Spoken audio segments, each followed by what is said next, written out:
स्वागत है आपका हमारे स्कैरी स्टोरी RRR में, जहां हम आपके लिए डरावनी कहानियां, भूत प्रेत के किस्से और अनजान जगहों के रहस्य लेकर आते हैं। यहां आपको ऐसे वीडियो मिलेंगे जो आपके रोंगटे खड़े कर देंगे। ऐसे वीडियो के लिए हमारे चैनल को जरूर सब्सक्राइब करें। बिहार का दानापुर गांव।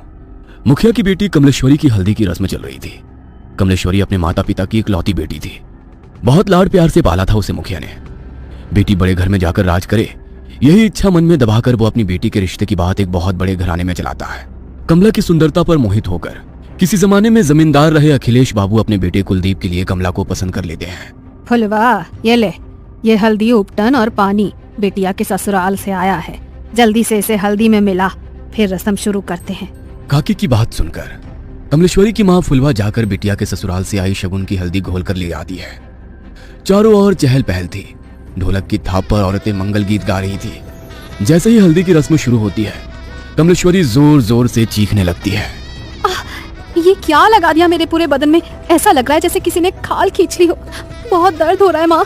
कमलेश्वरी के जोर जोर से चिल्लाने पर उसको हल्दी लगा रही औरतें उसे ले जाकर पानी से उसका सारा शरीर धोने लगती है। हाय राम, ये क्या हो गया मेरी बिटिया को?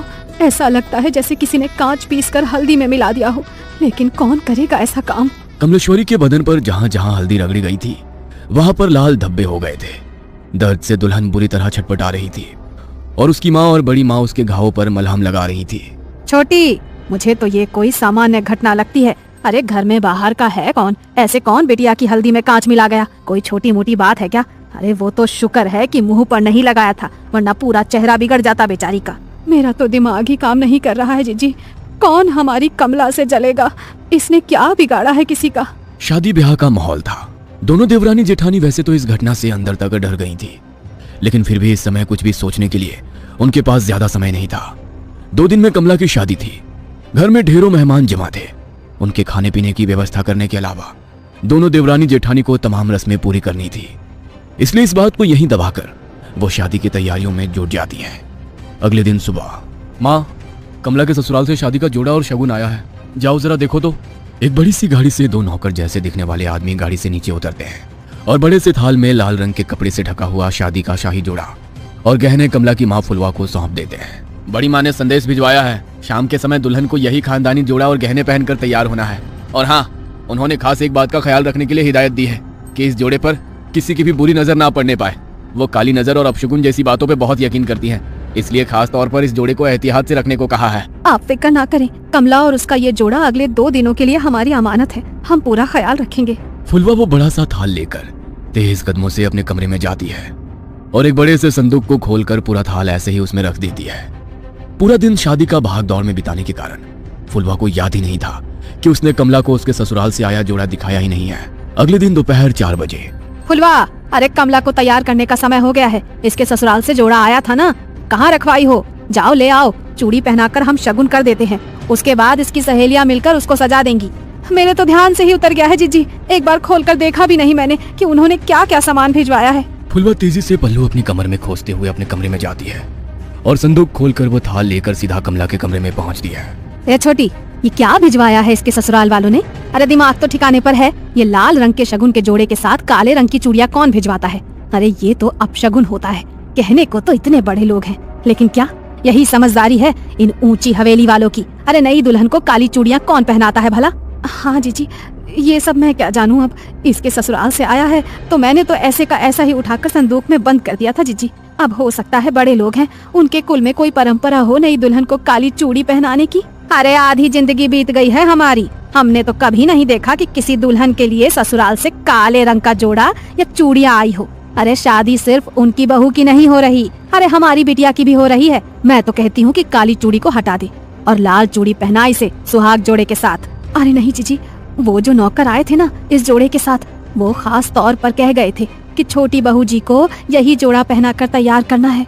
कमला की माँ की बात सुनकर उसकी जेठानी कमला के हाथों में वही काली चूड़ियां पहना देती है। कमला के ससुराल से आया हुआ लहंगा बहुत ही शानदार था। लहंगे को देखकर ऐसा लगता था जैसे किसी रानी महारानी की पोशाक हो। जैसे ही कमला की सहेलियां दुपट्टा कमला को पहनाने लगती हैं, तभी एक सहेली जोर से चीखती है और वो 2 कदम पीछे हट जाती है। क्या हुआ मीना, तू चिल्लाई क्यों? ये देख, तेरे दुपट्टे का एक कोना गायब है। ऐसा कौन करता है? इस तरह का कटा फटा लहंगा दुल्हन को कौन भिजवाता है? कमला की सहेली की चीख सुनकर फुलवा एक बार फिर दौड़ते हुए बेटी कमला के कमरे में आती है और जैसे ही वो दुपट्टे का कटा हुआ कोना देखती है, अपना माथा पकड़ लेती है। हाय राम, ये क्या अपशगुन हुए जा रहे हैं? मुझे तो समझ ही नहीं आ रहा। भगवान, ऐसी क्या भूल हो गई है हमसे? पता नहीं इस कमला का ब्याह शांति से निपटेगा या नहीं। अरे माँ, जाने दो ना, जिसने सिला है उसी से गलती से कट गया होगा। और ये माधुरी है ना, ये ऐसे पहनाएगी कि ये हिस्सा नजर ही नहीं आएगा। बेटा गलती से कटता तो ऐसे ना करता। तेरा दुपट्टा देखकर साफ समझ में आ रहा है कि किसी ने जानबूझकर इसका एक दुपट्टा काट कर निकाला है। अरे माँ जी, ऐसा क्यों करेंगी? और ऐसा तो हो नहीं सकता कि यहाँ भेजने से पहले उन्होंने लहंगा देखा ना हो। जरूर दर्जी से गलती से कट गया होगा। फुलवा अपने पति के पास जाकर, ए जी सुनिए ना, कुछ तो अपशगुन हो रहा है, कुछ तो है जो ठीक नहीं है। हम ये शादी करके ठीक तो कर रहे हैं ना? बार बार ऐसे संकेत मिल रहे हैं कि कुछ अनहोनी होने वाली है। अरे तुम औरतें बस शगुन अपशगुन ही करती रहो हर समय। इतने बड़े घर का रिश्ता ढूंढ कर लाया तेरी बेटी के लिए। नौकर चाकर राजमहल सब है उनका, और क्या चाहिए तुझे? सारा जीवन दिया लेकर ढूंढोगी तभी ऐसा लड़का नहीं पाओगी अपनी बेटी के लिए। हाँ। पति की गुस्से से भरी आवाज सुनकर फुलवा चुपचाप जाकर मंडप सजाने लगती है। जयमाल के लिए पूरी तैयारियां हो चुकी थी। कुलदीप आकर अपने स्थान पर बैठ गया था। दूसरी ओर से कमला को उसकी सहेलियां पकड़कर मंडप की ओर ले जा रही थी। कुछ पल पहले शर्म से लाल होता उसका चेहरा धीरे धीरे बदलने लगा था। अचानक ही उसके चेहरे के हाव भाव बदलने लगते हैं और वो उसका हाथ पकड़कर लेकर आती उसकी सहेलियों को पूरा जोर लगाकर दूर धकेल देती है। देखते देखते खूबसूरत तरीके से सजे अपने बालों को नोच नोच कर वो बाहर निकालने लगती है और जोर जोर से चीखने लगती है। कमला बेटा, होश में आ, क्या हुआ है तुझे? कमला बिटिया, अरे बेटा बोल ना, क्या हुआ है? तू ऐसे क्यों चीख रही है? बोल तो। मुझे बहुत दर्द हो रहा है माँ, कुछ है मेरे बालों में, कुछ है इसमें। बेटी के इतना कहते ही उसकी माँ और बड़ी माँ तेजी से उसके बालों को खोलकर कुछ देखने लगती हैं। तभी बालों का एक बहुत बड़ा सा गुच्छा जमीन पर गिरता है, जिसे देखकर फुलवा की चीख निकल जाती है। बड़ी माँ कमला के बालों को देखती है तो पाती है कि सर के एक हिस्से के बाल पूरी तरह से गायब हो गए हैं और वहां पर एक गोल घेरा जैसा बन गया है। अरे ये कैसे हो सकता है? अरे ऐसे कैसे अपने बाल टूट कर जमीन पर गिर पड़ते हैं? किसी की काली नजर लगी है हमारी बच्चे की खुशियों को। अरे इतनी सारी बातें एक साथ होना कोई संयोग नहीं हो सकता। कमला अभी भी घबराकर अपनी माँ के गले लगी हुई थी और जोर जोर से रो रही थी। फुलवा, बिटिया को ले जाओ और जाकर इसका हुलिया ठीक करो और फिर से जयमाल के लिए लेकर आओ। समय निकला जा रहा है, दामाद जी इंतजार कर रहे हैं। पता नहीं, लगता है आज का मुहूर्त ही गलत है। आप बिल्कुल भी फिक्र मत करिए बहन जी। कमला अब सिर्फ आपकी जिम्मेदारी नहीं है, वो हमारे घर की बहू भी है। मैं समझ सकती हूँ कि उसके ऊपर इस घटना का कितना बुरा प्रभाव पड़ा है। हमसे जो संभव हो सकेगा हम वो सब करेंगे, लेकिन फिलहाल मुहूर्त निकला जा रहा है। शुभ मुहूर्त पर शुभ काल कर लेते हैं। बाकी बिटिया की मानसिक स्थिति का हम हवेली में पूरा ख्याल रखेंगे।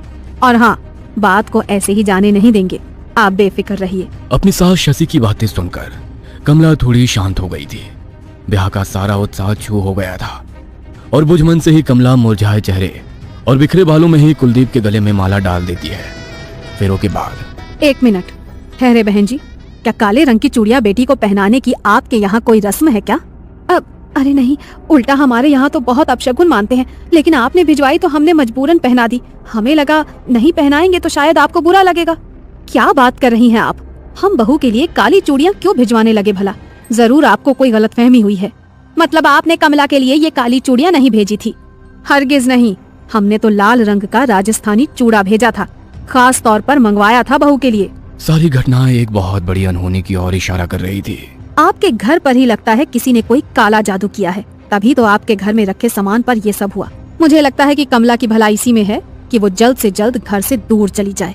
तुम ठहरो छोटी, मैं जरा पहले बिटिया की नजर उतार देती हूँ, उसके बाद कमला की विदाई करेंगे। बड़ी माँ दौड़ कर जाती है और कुछ सामान अपनी मुट्ठी में लेकर कमला के पास आ जाती है। मनी मन मंत्र बुदबुदाते हुए वो 5 बार कमला के ऊपर से मुट्ठी में लिया हुआ वो सामान उतारती है और आखिरी बार जैसे ही वो कमला के सिर पर से नजर उतारने के बाद उसके माथे को छूती है, उसे एक जोरदार झटका लगता है और वो उछलकर दूर जा गिरती है। ये सब देखकर सभी लोग स्तब्ध थे, जुबान जैसे हलक में अटक गई थी। समझ ही नहीं आता कि आखिर हो क्या रहा है वहां। कमला बेटा, तुम ठीक तो हो ना? अच्छा हमें बताओ, अभी तुम कैसा महसूस कर रही हो? ठीक हूँ मैं माँ जी। चिंता मत करो, उनका पैर फिसल गया होगा इसीलिए गिर पड़ी। अपने मन में कोई वहम मत लाओ। शशि अपनी समधन फुलवा के पास आकर कहती है, अभी तो हम बहू को लेकर अपने घर जा रहे हैं। हमारे दरवाजे पर भी तमाम रिश्तेदार जमा हैं। इस समय तो चर्चा करना ठीक नहीं होगा, लेकिन बहू की मुंह दिखाई के बाद हम पता करते हैं कि आखिर बहू को समस्या क्या है। तब तक आप भी कोई जानने वाले आदमी को बुलाकर अपने घर का शुद्धिकरण करा लीजिए। जी बहन जी, ठीक कह रही हैं आप। वैसे हमारे बड़े बुजुर्ग कहते हैं कि शादी विवाह में अगर पूजा पाठ में कुछ गलती हो जाए ना तो पितृ नाराज हो जाते हैं, और कई बार पितरों के नाराज होने पर भी कई तरह के अपशगुन हुआ करते हैं। हो सकता है जो कुछ हम सोच रहे हैं वैसा ना हो, और ये सब पितरों का ही क्रोध हो। हम पितरों की शांति के लिए भी हवन करेंगे, आप लोग फिक्र मत करिए। दोनों समधन गले मिलकर एक दूसरे से विदा लेती हैं और बारात कमला को लेकर विदा हो जाती है। ससुराल आने के बाद बहू की गृह प्रवेश से लेकर मुंह दिखाई तक की सारी रस्में बहुत ही शांति से संपन्न हो जाती है, जिससे शशि और कुलदीप के मन को बड़ी तसल्ली मिली थी। उन्हें लग रहा था कि शायद जो भी बला थी वो बहू के मायके में ही पीछे छूट गई और ये सब शांत हो गया हो। लेकिन कहते हैं ना, जब कोई बहुत बड़ा तूफान आने वाला होता है ना, तो उससे पहले एक लंबी खामोशी होती है। ये कहानी आपको अच्छी लगी हो तो हमें सब्सक्राइब करें, हमारा इंस्टाग्राम और फेसबुक पेज जरूर फॉलो करें। और हाँ दोस्तों, सब्सक्राइब करना भूलना मत।